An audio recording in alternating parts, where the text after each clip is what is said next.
Last week, I got a message from Sarah, a marketing coordinator who's been at the same company for 8 years. Good salary, decent benefits, but she told me something that hit me right in the gut. I feel like I'm sleepwalking through my life.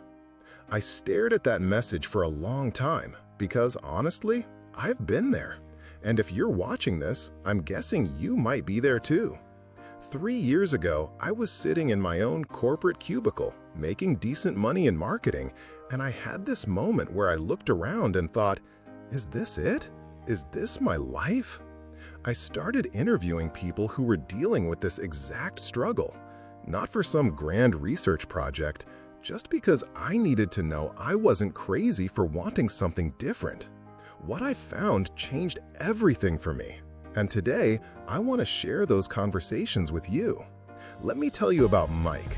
He's a software engineer I talked to last month.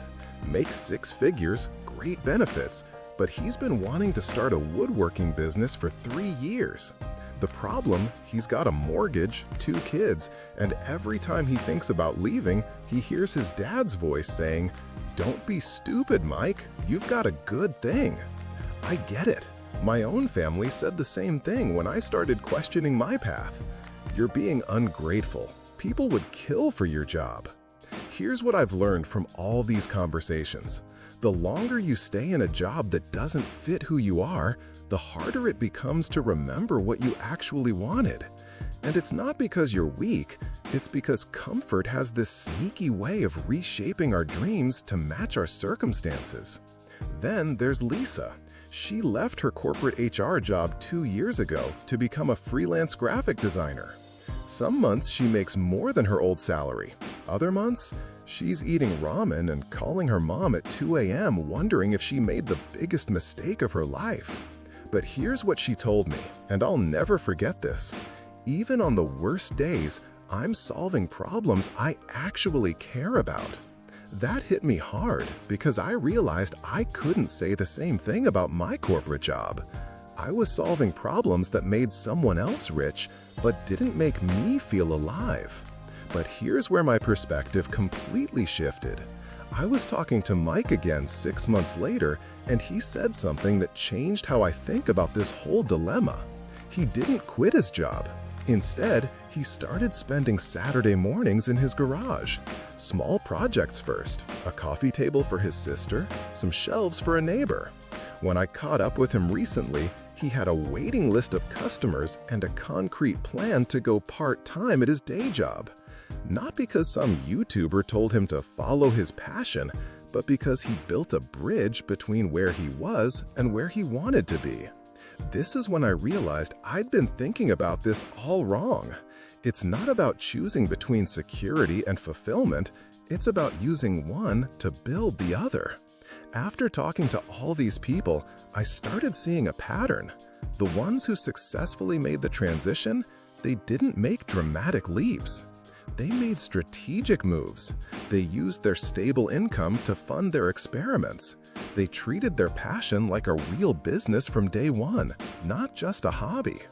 Remember Sarah from the beginning? She started a newsletter about sustainable living while keeping her marketing job. 8 months later, she has 2,000 subscribers and her first paid sponsor. She messaged me last week, "I'm not ready to quit yet, but I'm not sleepwalking anymore." So here's what I want you to do, and I'm going to do this alongside you because honestly, I'm still building my own bridge. Pick one thing you've been curious about, something that feels more like you than what you're doing right now. This week, not next month, not when things slow down, this week, spend 2 hours exploring it. Watch YouTube tutorials, read articles, DM someone on LinkedIn who's doing what you're curious about. Don't worry about whether it could become a career, just see if it makes you feel more awake. I'm going to do the same thing. I've been curious about podcasting for months and I keep making excuses. So, this week, I'm spending 2 hours researching equipment and maybe recording a test episode. Because here's what I've learned from all these conversations. You don't need to have it all figured out to take the first step. You just need to be willing to start building.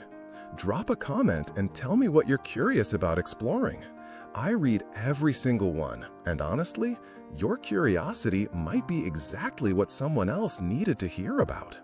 If this resonated with you, hit that like button and subscribe because I'm going to keep sharing what I learned from these conversations. We're all figuring this out together.